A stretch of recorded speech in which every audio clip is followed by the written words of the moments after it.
Hey guys, I just switched to my screen record, so here's what you do. Click start, run, type CMD, press OK, and then type ipconfig /all, enter. Then look for your default gateway, which is usually 192.168.1.1, and then open your web browser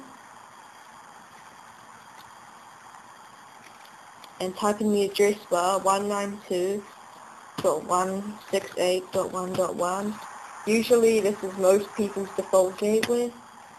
And then type in your username and password. Mine's Vodafone and Vodafone because it's default. You guys should know your password. Press OK. And here we are. Okay.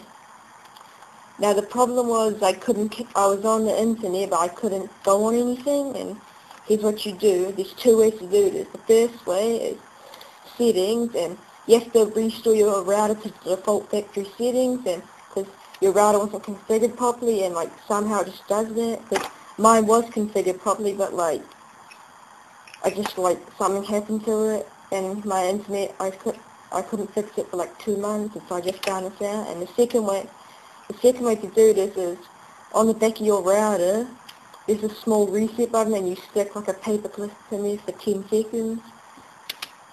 And then after that, it should work, because after that mine connected straight away, and like everything is working again. I hope you enjoyed my video, and thanks for watching.